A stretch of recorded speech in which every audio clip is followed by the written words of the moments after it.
Salam kichik do'stlar. Men Aqila Uyg'ur. Bugun sizlarga Ko'lchakdagi Layolvasti degan kitobni o'qib bermoqchiman. Yovvoyi hayvonot bog'chisida bir shodmon tulki yashaydi. Bir kuni u Layko'lchak yenidan o'tib ketib, shaldir-shuldir qilgan ovozni anglab, shundoqli qaragan edi. Qapqara bir g'alati maxluqning layda u yoqdan bu yoqqa yag'anab, butun badanini lay qilayotganligini, faqat pildirlab turgan ko'zlari bilan biri uzun, biri qisqa bir juft yuzining sirt turganligini ko'rib qoldi. Tulkining qo'rqib jini chiqay deb qoldi, oldi keyniga qaramay qochdi. Yo'l bo'yi qechinglar Ko'lchakda Layolvasti bor ekan deb to'g'rilab mangdi. Tulkining ovozini anglagan heliqi Layolvasti Ko'lchakdan yugurib chiqib, tulkining keynidan ergashdi. Tulki uning keynidan ergashib kelayotganligini ko'rib, texnik ittik yugurishga boshladi. Ham jinning barcha qutquzinglar Layolvasti keldi deb varqiradi. Tulkining ovozini anglagan boshqa hayvonlar nima ish bo'lganligini bilolmay qoldi. Keyin uning Layolvasti deganini anglagan amon alaqsadi bo'lib, oldi tarafga qarab qochdi.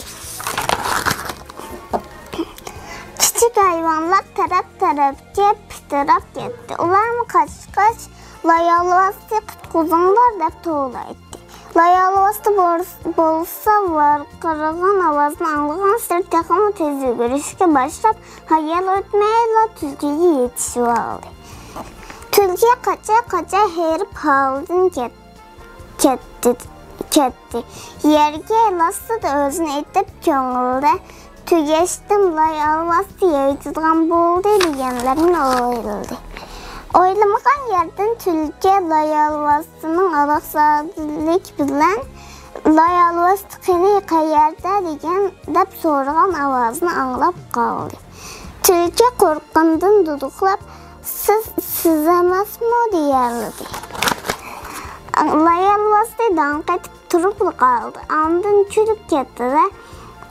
Men rostdan Layolvasti bor o'xshaydi deb qoptiman. Aslida meni Layolvasti deb qopsiz-da dedi. Tulki ko'zini yo'g'on etib, sapselib qarasa, voh, u yangi bu yerga ko'chib kelgan karkidan ekan emasmi? Tulkining achchiq kelib, siz nima ish qilayki Ko'lchakka tushib Layolvasti siyog'iga kelib qo'rqitib yurasiz dedi. Kerkadan azar yegan qiyofatda meyuslanib, men sizni qo'rqitmadan yuyinayotgan edim dedi. Yuyinish nemishqa ko'ldik pokiz suvda yuyinmaysiz, nemishqa potqoqqa yig'maysiz. Kichik hayvonlarim uni ko'rishib, u bir og'iz, bu bir og'iz so'rashga boshladi.